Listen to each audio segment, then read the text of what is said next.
நான் உங்க பூபதி ராஜா.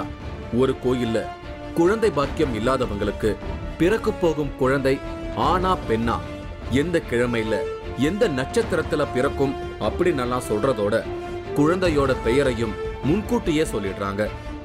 அதே மாதிரி திருமணம் ஆகாதவங்களுக்கு எந்த ஊர்ல இருந்து வரன் வரும் அப்படிங்கறதோட அவங்க திருமணம் செய்ய போறவங்களோட பெயரையும் முன்கூட்டியே சொல்லிடுறாங்க.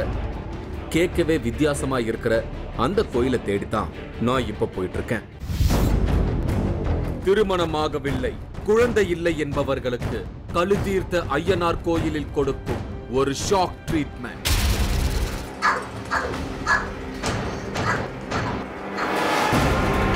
நாள் நட்சத்திரம் குறித்து பிறக்க போகும் குழந்தைக்கு பேர் வைத்து அனுப்பும் வினோதம். நாகப்பட்டினம் மாவட்டம் வேதாரண்யம் பக்கத்துல இருக்கக்கூடிய ஆயக்காரன்புலம் அப்படிங்கிற கிராமத்துக்கு தான் நான் இப்போ டிராவல் பண்ணிக்கிட்டு இருக்கேன். எல்லா கோயிலையும் அருள்வாக்கு சொல்றது சாதாரணமா நடந்துகிட்டு இருக்கிற ஒண்ணு. ஆனா நான் இப்போ தேடி போயிட்டு இருக்கிற கோயில்ல குழந்தை பாக்கியம் இல்லாதவங்களுக்கு பிறக்க போகும் குழந்தையோட பெயரையும், திருமணம் ஆகாதவங்களுக்கு அவங்க கல்யாணம் செய்ய போறவங்க எந்த ஊர்ல இருக்காங்க, அவங்களோட பேரு என்ன அப்படின்னு முன்கூட்டியே சொல்றது உண்மையிலேயே விசித்திரமான ஒன்னா தான் இருக்கு. அங்க நடக்கிற சம்பவங்களை எல்லாம் நேர்ல பார்க்கணுங்கிற ஆர்வத்தோட இப்ப நான் பயணம் செஞ்சுக்கிட்டு இருக்கேன். வித்தியாசமான முறையில வேண்டுதல்களும் அருள்வாக்கும் சொல்லிக்கிட்டு இருக்கிற கோயில் இதுதான். இங்க இருக்கிற சாமியோட பேரு கழுதீர்த்த ஐயனார்.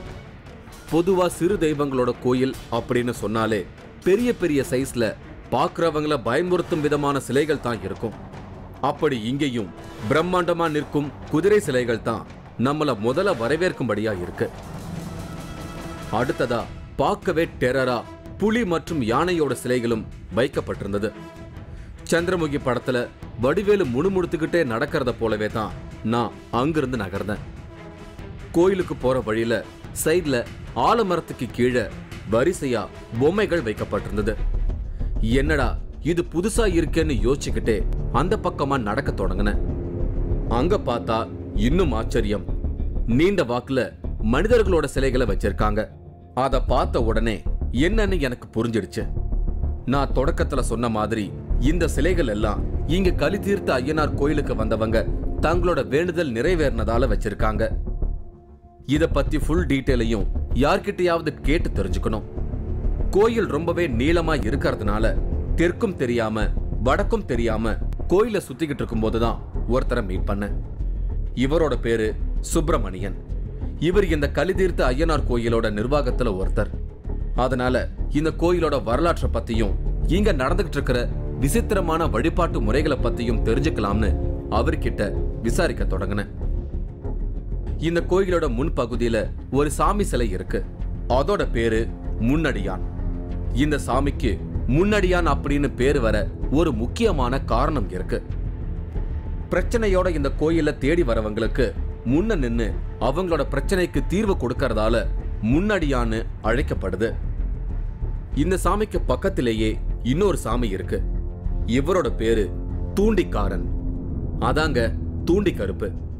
இந்த சன்னதியில தூண்டிக்காரன் கொஞ்சம் உக்கிரமான சாமி. அதனால இங்க வர எல்லாரும் இந்த சாமி கிட்ட கொஞ்சம் பயபக்தியோட தான் நடந்துப்பாங்க. பேய், காத்து கருப்பு, துர்சக்தியால பாதிக்கப்பட்டவங்க இப்படி யாராவது இந்த கோயிலோட எல்லைக்குள்ள நுழைஞ்சா உடனே தூண்டிக்கார சாமியால அட்டாக் செய்யப்படுவாங்கன்னு ஒரு அதிர்ச்சியான தகவலை எனக்கு சொன்னாரு சுப்பிரமணியம். லேடிஸ் யாரும் வரமாட்டாங்க. லேடிஸு, குழந்தை பிறந்தவங்க, கர்ப்பஸ்திரீ இவங்கெல்லாம் இங்கே வர முடியாது. வரும்போது இது சாடிடும். இப்படி ஆயிடுனா சீக்கிரம் சௌகரியமாகாது, நீண்ட நாள் போட்டு இருக்கும்.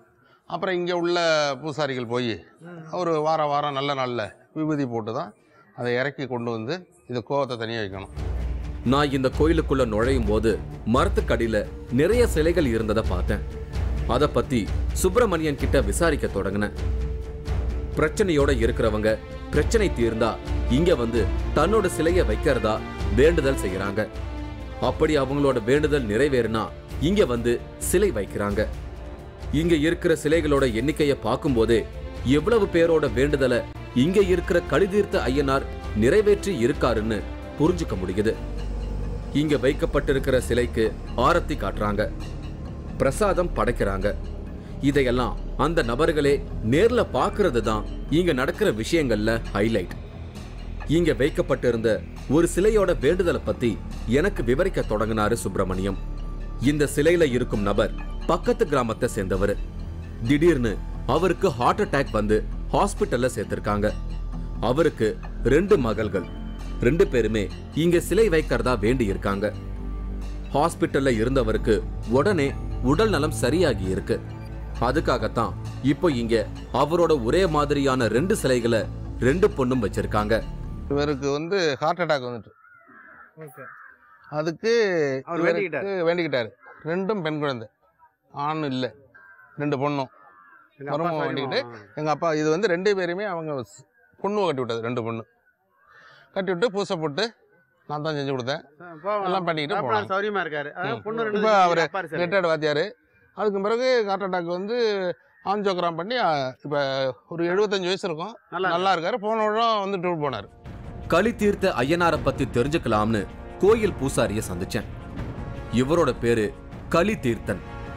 இங்க இருக்கிற ஐயனார் சாமியோட பேரும் பூசாரியோட பேரும் ஒரே மாதிரியா இருந்தது ஆச்சரியமான விஷயம்தான். இவர்தான் இங்க அருள்வாக்கு சொல்லிக்கிட்டு இருக்காரு. நான் அவர்கிட்ட பேச தொடங்கினதுமே எனக்கு ஒரு ப்ரிடிக்ஷனை சொன்னாரு. இப்ப எனக்கு சில தடங்கள் இருக்கிறதால இன்னும் 2 வருஷத்துல எல்லாம் கைகூடி வரும்னு அவர் எனக்கு சொன்னதை கேட்டதும் ஹாப்பியா இருந்தது. இதெல்லாம் ஓகே தான், ஆனா அவர் அடுத்ததா என்ன பத்தி சொன்ன விஷயங்கள் தான் எனக்கு ஆச்சரியத்தை கொடுத்தது. நான் இருக்கிறது சென்னையில, இவர் இருக்கிறது நாகப்பட்டினத்துல.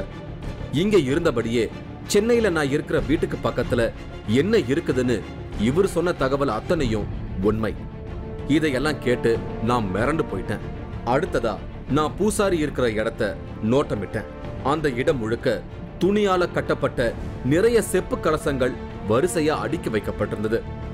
இந்த செப்பு கலசங்களுக்கு பின்னணியில ஒரு சுவாரஸ்யமான விஷயம் இருக்கு, அத அப்புறமா பார்க்கலாம். களி அப்படின்னா துன்பம்னு அர்த்தம். இந்த கோவிலுக்கு வர பக்தர்களோட துன்பங்களை தீர்க்கறதால களி தீர்த்த ஐயனார்னு இங்க இருக்கிற சாமிக்கு பேர் வந்திருக்கு. அதாவது ஒரு மனசில் கஷ்டம் இருந்துக்கிட்டே இருக்கும், அந்த கஷ்டமெல்லாம் தீர்க்கக்கூடிய ஆலயம் களி தீர்த்த ஐயனார் ஆலயம். இதுக்கு முன்னாடி கருப்பு தூண்டி கருப்பனும் அடுத்தபடி வீரனார்னு இருக்காங்க. இந்த 3 பேருமே 30 சக்தியாக விளங்கிட்டு இருக்கு. மூலவர் வந்து சுயம்பா இருக்கார். சுயம்புன்னா அது வந்து எந்த இடத்துல மழை எதுவும் இல்லாமல் தானாக உருவாகி இருக்கக்கூடிய இடம். அது வந்து 300 ஆண்டுக்கு முன்னாடி உருவாகி வந்திருக்கு. இவர் சொல்ற அந்த இடத்துக்கு நான் போனேன். காடு மாதிரி இருக்கும் அந்த இடத்துல நாகம், சூளம் சிலைகள் எல்லாம் வைக்கப்பட்டு பழமை மாறாம அப்படியே இருந்தது. 1990 வரைக்கும் இந்த கோயில்ல உருவம் இல்லாம தான் வழிபாடு நடந்திருக்கு. அதுக்கப்புறமா தான் ஒரு முறை களி தீர்த்த பூசாரி இங்க வந்து அருள்வாக்கு சொல்ல தொடங்கி இருக்காரு. அதையெல்லாம் அப்படியே நடக்கவும் ஆரம்பிச்சிருக்கு. அதுல இருந்துதான் களி தீர்த்த பூசாரிக்கு சூட்சமமா கிடைச்ச காட்சிகளை வச்சு இந்த கோயில் அமைச்சிருக்காங்க. இங்க களி தீர்த்த ஐயனார் தான் மூலவரா இருக்காரு. இன்னொரு பக்கம் தூண்டிக்காரன் இருக்காரு. அடுத்ததா இருக்கிறவர் தான் வீரன். இவர் தான் களி தீர்த்தன் உடம்புக்குள்ள இறங்கி தீர்வுகளை சொல்றாரு. நான் இப்போ அருள்வாக்கு சொல்ற இடத்துக்கு வந்துட்டேன். இந்த கோயிலுக்குன்னு ஒரு முக்கியமான ஸ்பெஷல் இருக்கு. அதாவது குழந்தை பாக்கியம் இல்லாதவங்க இங்க வந்து பூசாரி கிட்ட அருள்வாக்கு கேட்கறாங்க. அப்படி இங்க வரும் தம்பதிக்கு முதல்ல பரிகாரமோ தீர்வோ சொல்றதில்ல. அதுக்கு மாறா அவங்களுக்கு எப்போ குழந்தை பிறக்கும், எந்த நாள்ல எந்த நட்சத்திரத்துல பிறக்கும்னு எல்லாம் துல்லியமா சொல்றாரு. வீரகுமரன் பேர், திங்கக்கிழமை பிறக்கும், நட்சத்திரம் பூசம், கிழமை வீரகுமரன். இதுக்கெல்லாம் மேல பிறக்க போகும் குழந்தைக்கு பேர் வச்சிடுறாரு. அந்த அளவுக்கு கான்பிடென்ட்டா ஐயனார் சொல்லும் அருள்வாக்கு நடந்தே தீரும் அப்படிங்கிறது தான் இந்த கோயிலோட ஹைலைட். இப்படி களி தீர்த்த பூசாரி சொல்ற அருள்வாக்குப்படி குழந்தை பிறந்து இந்த கோயிலுக்கு வந்து வணங்கிட்டு போற நிறைய பேர் இருக்காங்க. இவங்க பாரதி கன்னிமொழி மாயவரத்துல இருந்து இந்த கோயிலுக்கு வராங்க. கடந்த 7 வருஷமா இவங்களுக்கு குழந்தை பாக்கியம் இல்லாம இருந்திருக்கு. எவ்வளோ டாக்டர்களை சந்திச்சிருக்காங்க, அதனால எந்த யூஸும் இல்ல. மனம் நொந்து போன 2 பேரும் கடைசியா போன வருஷம் இந்த கோயிலை பத்தி கேள்விப்பட்டு இங்க வந்திருக்காங்க. இங்க வந்து அருள்வாக்கு கேட்டதுமே பிறக்க போகும் குழந்தைக்கு அருட்செல்வன்னு பேரு வச்சிருக்காரு பூசாரி. அது மட்டும் இல்லாம இவங்களுக்கு ஆண் குழந்தைதான் பிறக்கும்னு அருள்வாக்கு வந்திருக்கு. களி தீர்த்த பூசாரி சொன்னபடியே இவங்களுக்கு ஆண் குழந்தை பிறந்திருக்கு. சாமிக்கு நன்றி சொல்ல இப்போ குழந்தையோட இங்க வந்திருக்காங்க. இந்த மாதிரி சாமி குழந்தை இல்லை 7 வருஷமா எனக்கு அப்படின்னு அவங்க குறி சொல்லி இந்த மாதிரி கலசம் வச்சு பேர் வச்சு கொடுத்தாங்க. அப்புறம் வீட்டுக்கு வந்து பூஜை பண்ணணும்னு சொன்னாங்க. அதுக்கப்புறம் வீட்டுக்கு வந்து ஒரு கணபதி ஹோமம் பண்ணாங்க சாமி. அதுக்கப்புறம் இதாகிடுச்சு, கன்ஃபார்ம் ஆயிடுச்சு. அதுக்கு அருள் செல்வன்ற பேர் விட்டாங்க. அப்புறம் இப்போ அதுக்கப்புறம் குழந்தை கன்சீவ் ஆகி இப்போ குழந்தை பிறந்த ஆம்பளை பிள்ளையே பிறந்தது. இங்கே வந்து கல்யாணத்துக்காக வெள்ளிக்கிழமை மட்டும் வர சொல்லும். அவங்க பொண்ணு நினச்சிருப்பாங்க, அந்த பொண்ணு பார்த்த பொண்ணு இல்லை வேறு பொண்ணு சொந்தம், இதுமாரி திசைகளை சொல்லி ஊரை சொல்லி அனுப்புவோம். அதுலேருந்து ஒரு 30 நாள் நிச்சயம் ஆகும்.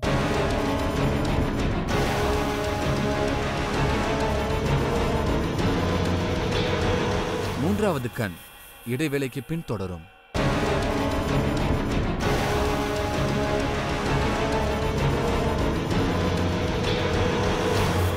மூன்றாவது கண் தொடர்கிறது.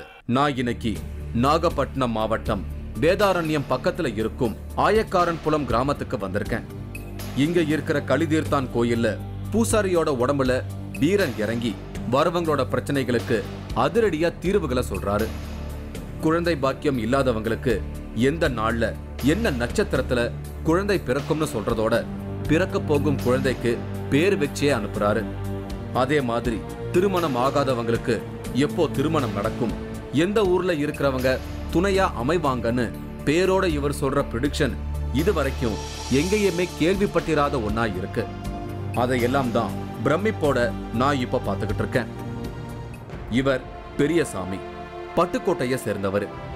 இவருக்கு திருமணமாகி 18 வருஷமா குழந்தை இல்லாம இருந்திருக்கு. எல்லா இடத்துலயும் மருத்துவம் பார்த்தும் தீர்வு கிடைக்கல. இங்க உள்ள களிதீர்த்த ஐயனார் கோயிலுக்கு வந்திருக்காரு.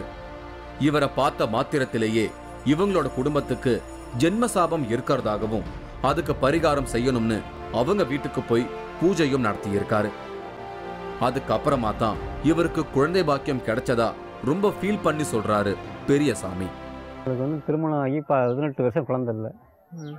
அதெல்லாம் எல்லா கோயிலுக்கும் போனேன், எல்லா ஆஸ்பத்திரிக்கும் போனேன், ஒன்றும் தெரியலை. போய் சாமிகிட்ட வந்தான், ஞாயிற்றுக்கிழமை வந்தான். அப்போ வீட்டில் பார்த்தாங்க, ஒரு வீட்டில் ஐயா வீட்டில் பார்த்ததுக்கு இங்கே வெள்ளிக்கிழமை வந்து கோயிலுக்கு வாங்க, மறு வாரம் வெள்ளிக்கிழமை இங்கே கோயிலுக்கு வாங்க அப்படின்னாங்க. இங்கே ஊருக்கு போயிட்டு மறுநாள் வெள்ளிக்கிழமை வந்தோம் கோயிலுக்கு. வந்தால் அங்கே வந்து நான் வந்து பெரிய தலையாக இருக்குது, உங்களுக்கு பெரிய வாட்ஸ்அப்பாக இருக்குது, நான் வந்து உங்கள் வீட்டுக்கு வரணும். 18 வரையும் ஐயா வந்ததுக்கு பிறகு தான் அந்த குழந்தை நினைச்சு எல்லாரும் குழந்தை நிம்மதியாக நல்ல முறையாக நல்லா ஆரோக்கியமாக நல்லா நீட்டாக. இது போல இங்க வரும் தம்பதிக்கு அருள்வாக்கு மூலமா பிறக்க போகும் குழந்தைக்கு பேர் வச்சுட்டு அது எப்போ பிறக்கும்னு சொல்றாரு. அடுத்து ஒரு கலசத்தை அந்த தம்பதிக்கு கொடுத்து அதுக்கு பூஜை செய்யும்படி சொல்றாரு.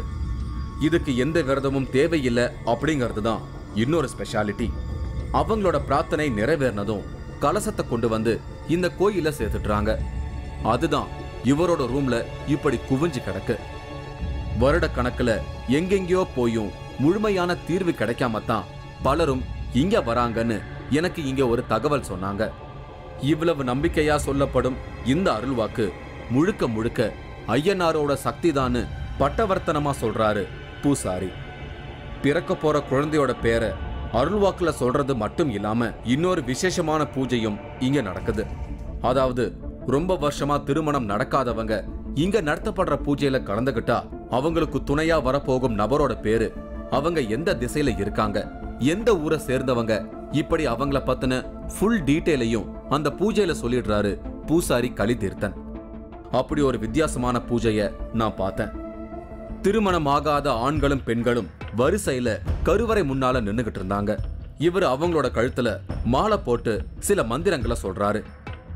அடுத்து அவங்க அதே மாலையோட வரிசையில வெளியே வராங்க. அங்க அவங்க பூஜை செய்து எடுத்துட்டு வந்த தேங்காயை உடைக்கிறாரு.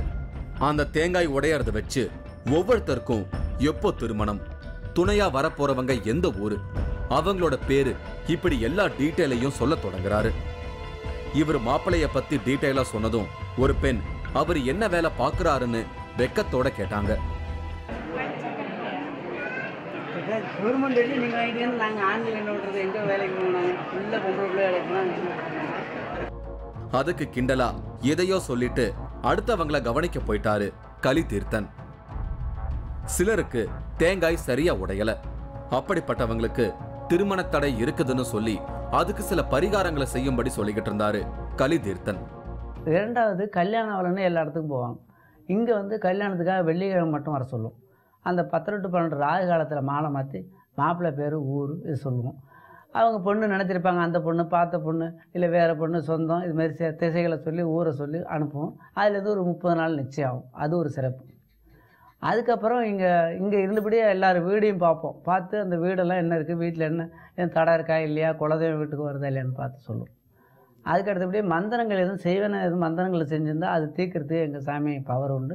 90 தெளிக்க சொல்லி மறுபடியும் தடையாக இருந்தால் ஏதாவது சேவல் அது இதுக்காக ஒன்று சொல்லுவோம். எங்கள் சாமிக்கு மந்திரம் பிடிக்காது. மந்திர சக்தி எங்கள் சாமிகிட்ட இல்லை. மந்திரமே 3 சாமிகிட்டையும் கிடையாது. கலிதீர்த்தன் பூசாரி சொல்ற அருள்வாக்கு இந்த பகுதியில ரொம்பவே பிரபலம். இவரோட வாழ்க்கையிலையும் அருள்வாக்கால நிறைய ஆச்சரியமான நிகழ்வுகள் நடந்திருக்கு. கொஞ்ச நாளைக்கு முன்னாடி இவரோட மகள் சென்னைக்கு போயிருக்காங்க.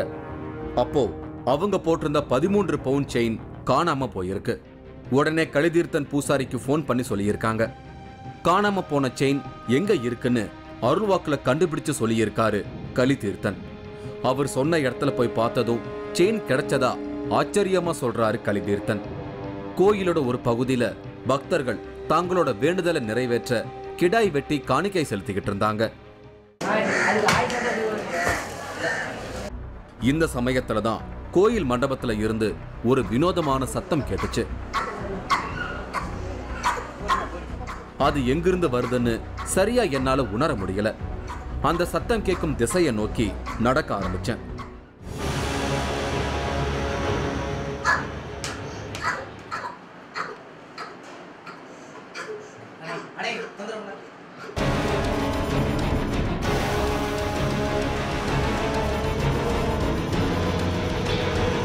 மூன்றாவது கண் இடைவேளைக்கு பின் தொடரும்.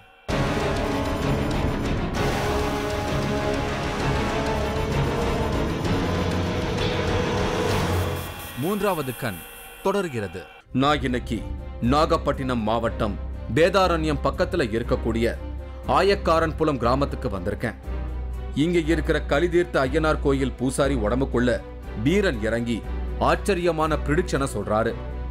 குழந்தை இல்லாதவங்களுக்கு எந்த நாள்ல எந்த நட்சத்திரத்துல குழந்தை பிறக்கும்னு துல்லியமா சொல்லி பிறக்க போகும் குழந்தைக்கு பேரு வச்சே அனுப்புறாரு. அதே மாதிரி திருமணம் ஆகாதவங்களுக்கு எப்போ திருமணம் ஆகும், எந்த ஊர்ல இருந்து அவங்களோட துணை வரும், அவங்களோட பேரு என்ன அப்படின்னு எல்லாம் இவர் சொல்ற பிரிடிக்ஷன் ஆச்சரியமானதா இருக்கு. அதையெல்லாம் தான் இப்ப நான் பார்த்துக்கிட்டு இருக்கேன். கிட்ட போனதும் தான் தெரிஞ்சது அந்த சத்தம் அங்க வந்திருக்கும் ஒரு சின்ன பொண்ணு கிட்ட இருந்து வந்திருக்கு. தொடர்ந்து ஒரு மாதிரி அந்த சத்தம் கேட்டுக்கிட்டே இருந்தது. ஏதோ ஒரு பிரச்சனைன்னு மட்டும் என்னால புரிஞ்சுக்க முடிஞ்சது. அங்க என்ன நடக்குதுன்னு நான் கவனிக்க தொடங்கினேன். நேரம் ஆக ஆக அந்த சத்தம் அதிகமாக தொடங்குச்சு. உடனே அந்த பெண்ணோட அம்மா அந்த பெண்ணை தூக்கிட்டு பூசாரி கிட்ட போனாங்க. பூசாரி கிட்ட போனதும் அந்த வினோத சத்தம் இன்னும் அதிகரிச்சது. எனக்கு இத பார்க்க இன்னும் பதட்டமா இருந்தது. இந்த சின்ன பொண்ணுக்கு என்ன பிரச்சனையோ சீக்கிரம் சரியாயிடணும்னு ஐயனார வேண்டிக்கிட்டேன். பூசாரி திருநீரை அந்த பெண்ணோட நெத்தில பூசினபடி அந்த பெண்ணோட தலையில பட்டுன்னு தட்டினாரு.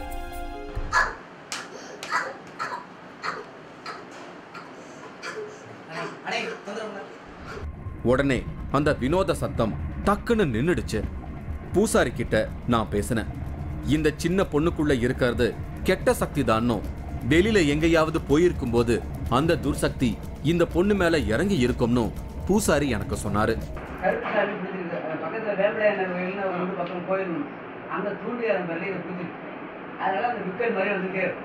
இது 5-6 நாள் டாக்டரை பார்த்துட்டாங்க சரியா.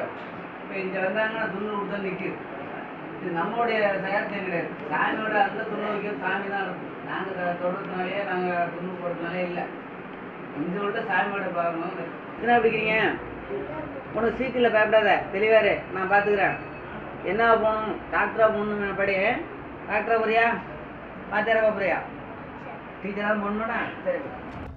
இவங்க கலைச்செல்வி, கெட்ட சக்தியால பாதிக்கப்பட்ட பொண்ணோட அம்மா. தொடர்ந்து 4 நாளா இப்படி வினோத விக்கல் எடுத்துக்கிட்டு இருக்கு. ரொம்பவே பயந்து போய் ஹாஸ்பிட்டலுக்கு போயிருக்காங்க.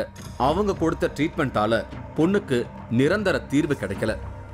எப்படியும் சரியாயிடுங்கிற நம்பிக்கையில இந்த கலிதீர்த்த ஐயனார் கோயிலுக்கு வந்திருக்காங்க. இன்னைக்கு வந்ததும் கெடா வெட்டி ரத்தத்தை எடுத்து பூசும்படி சொல்லியிருக்காரு பூசாரி.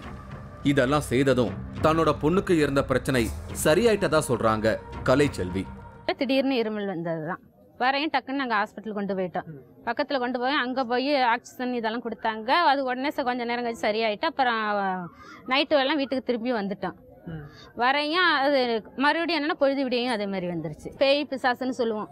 அது மாதிரி ஏதோ அதுதான் சாடி இருக்கு, அதுதான் காரணம், கொஞ்சம் சரி பண்ண கொஞ்சம் டைம் எடுக்கும் அப்படின்னு சொல்லியிருக்காங்க. அந்த ஆடு வெட்டுற ரத்தத்தை மிரிச்சு நெத்தியில தலையில தடவிக்க சொன்னாங்க. அது மாதிரி செஞ்சோம். இருந்தாலும் செஞ்சாலும் அதுக்கு மாதிரி ஒரு வாட்டி வந்தது ஆனால் சரியாயிடுது.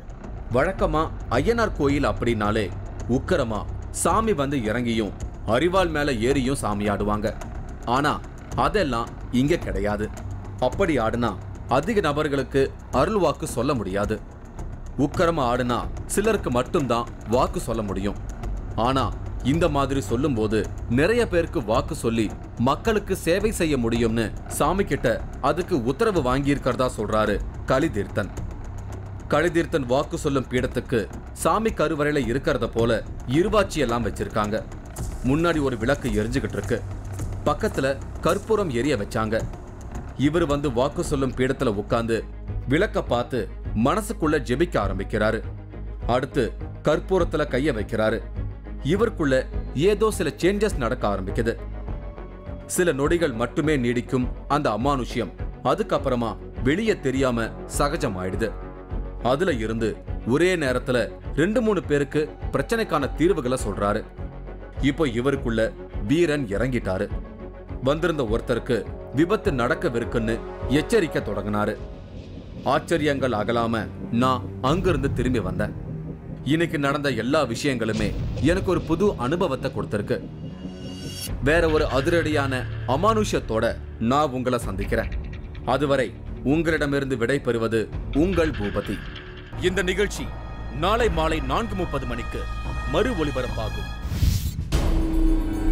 ஏவல் பில்லி சூனிய பிரச்சனைகளுக்கு தொடாமலே ட்ரீட்மெண்ட். துரு ஆன்மாங்கள்ல பாதிக்கப்பட்டு வந்தாலும் அவங்க வந்து ஐயா மூலியமா வந்து தொடாம தான் நாங்கள் ட்ரீட்மெண்ட் எடுத்துக்கிறோம்.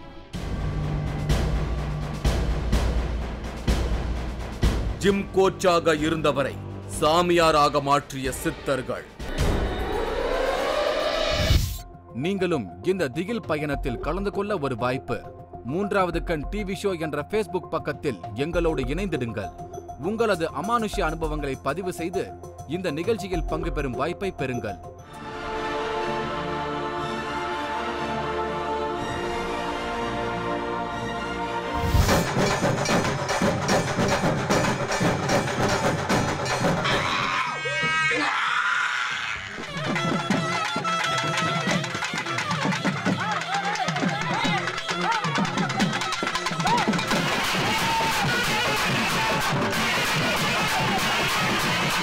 எல்லா சாபத்திலயும் ஆளாயிரலாம். ஆனா ஒரு குருஜி புரியுதா, சித்தக்குழு சாபத்துக்கு மட்டும் ஒரு மனிதன் ஆளாக முடியாது, ஆளாக கூடாது.